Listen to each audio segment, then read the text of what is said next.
Kuasa Allah tidak kunjung menang melawan Palestina. Israel makin merana hingga kena bencana.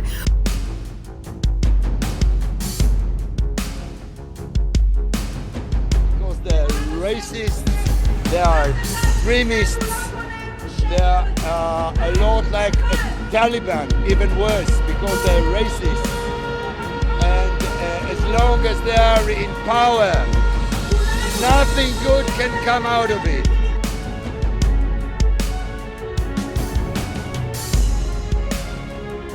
אני, יצחק בן חיים הרצוג, זכרו לברכה, ואורה לבית אמבש תיבדל לחיים, מתחייב לשמור אמונים למדינת ישראל ולחוקיה, ולמלא באמונה את תפקידי כנשיא המדינה.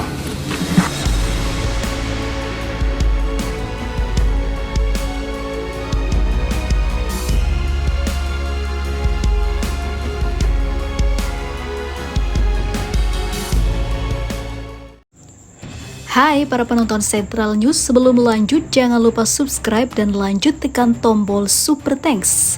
Tombol Super Thanks ada di atas tombol subscribe. Jika Anda ingin mensupport channel kami menyajikan berita yang paling Anda tunggu-tunggu. Terima kasih.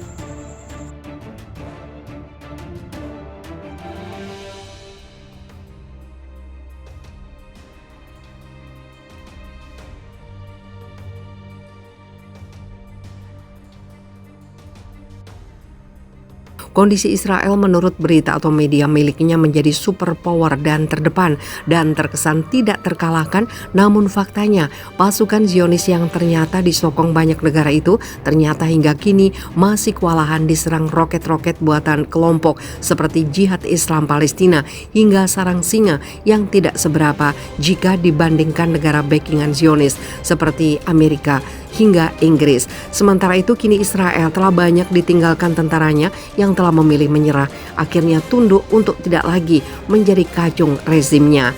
Selain itu, satu batalion tempur Israel beberapa waktu lalu juga memilih untuk minggat. Akhirnya militer Israel tidak sanggup lagi melawan pasukan perlawanan yang makin luas. Tidak hanya itu, kondisi internal yang makin memanas menciptakan perpecahan yang membuat warga dan pemerintah saling serang, bahkan demo yang berjilid-jilid hingga ribuan orang memenuhi jalan telah menghambat aktivitas negara tersebut. Di sisi lain, Presiden rezim Zionis mengakui bahwa Israel saat ini sedang menghadapi bencana besar dan mimpi buruk yang nyata. Keputusan Kabinet Perdana Menteri Israel Benjamin Netanyahu untuk melakukan reformasi dalam sistem peradilan Israel telah menyulut ketegangan politik yang semakin meningkat antara koalisi faksi yang berkuasa dengan oposisi. Presiden rezim Zionis Isaac Herzog menanggapi gelombang protes terhadap Netanyahu yang semakin deras. Ia mengatakan bahwa Israel berada di ambang titik yang tidak dapat kembali dan rencana reformasi peradilan sebagai langkah keliru yang harus dibatalkan sepenuhnya. Rencana lain harus menggantikannya yang disetujui oleh semua orang, ujar Herzog. Jika Anda tetap melanjutkan jalan ini, maka akan berakhir dengan kekacauan dan kemudian sejarah tidak akan memaafkan Anda sama sekali, tegasnya. Di sisi lain, Yair Lapid, mantan Perdana Menteri rezim Zionis, kembali mengkritik Itamar Ben-Gvir, Menteri Keamanan Dalam Negeri Israel yang radikal dan kontroversial, dengan menyebutnya sebagai penyebab keruntuhan dan disintegrasi masyarakat Israel. Benny Gantz, mantan Menteri Perang rezim Zionis, juga meminta Benjamin Netanyahu untuk mencopot Itamar Ben-Gvir karena dia berusaha membersihkan para komandan militer. Sehari sebelumnya, Ben-Gvir memberhentikan kepala polisi Tel Aviv dari jabatannya meskipun pemencatannya karena dianggap tidak mampu mengendalikan aksi unjuk rasa pada hari Kamis, tapi alasan utamanya karena ketidaktaatan terhadap instruksi Itamar Ben-Gvir.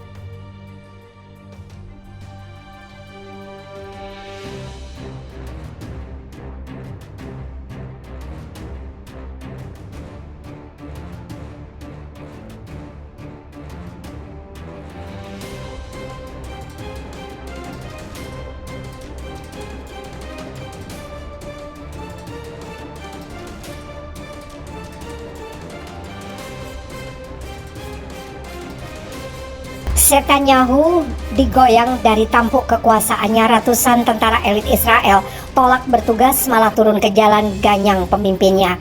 Mengejutkan, siapa sangka Israel akan menghadapi kondisi yang sangat memprihatinkan, makin meluas hingga militernya pun banyak yang berhenti beroperasi demi turun ke jalan dan menjatuhkan kekuasaan sang pemimpin. Siapa lagi kalau bukan Benyamin Netanyahu. Hal ini telah terjadi sejak awal Januari hingga bulan ini. Bahkan banyak yang memprediksi jika kehancuran Israel malah akan disebabkan oleh orang-orangnya sendiri, bukanlah bangsa lain. Sementara itu sekitar 100 personel dari unit rahasia Angkatan Udara Israel berkata akan menghentikan dinas militer jika pemerintah melanjutkan undang-undang yang membatasi kekuasaan kehakiman mereka. Juga mengancam akan ikut dalam demo menentang PM Benyamin Netanyahu. Pernyataan ini muncul dalam surat yang ditandatangani oleh petugas dan dikirim ke media massa.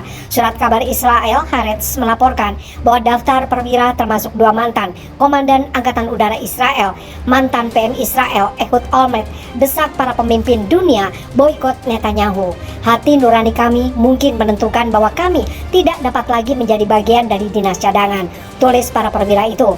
Kami merasa takut bahwa mengambil bagian dalam dinas militer sehubungan dengan perubahan konstitusi yang merusak demokrasi Israel dapat menjadi pelanggaran terhadap sumpah kami, hati nurani kami dan misi kami, lanjut pernyataan tersebut. Menurut Haaretz, ratusan perwira dan komandan dari unit yang berbeda mengumumkan pada hari Kamis bahwa mereka akan menghentikan dinas militer mereka sebagai tentara cadangan mulai hari Minggu sebagai protes terhadap perombakan yudisial. Kami tidak punya kontrak dengan diktator, kata mereka dalam surat yang dikirim ke media. Kami dengan senang hati akan kembali ke pekerjaan sukarela kami segera setelah demokrasi dijamin, lanjut pernyataan itu. Surat-surat itu termasuk di antara beberapa surat serupa yang ditandatangani dan dikeluarkan oleh ratusan perwira dan komandan Israel dari Dinas Militer dan Intelijen Israel. Sebelumnya, anggota koalisi Perdana Menteri Benyamin Netanyahu yang memiliki mayoritas Knesset mengatakan mereka menginginkan RUU yang akan membatasi kewenangan Mahkamah Agung untuk ditulis menjadi undang-undang paling lambat 2 April. Rencana tersebut telah menimbulkan kekhawatiran terhadap kesehatan demokrasi Israel di dalam dan luar negeri. Saat ratifikasi semakin dekat, demonstrasi telah berputar, sekel telah merosot dan ketakutan telah disuarakan oleh para veteran keamanan nasional yang biasanya menghindar dari paparan publik.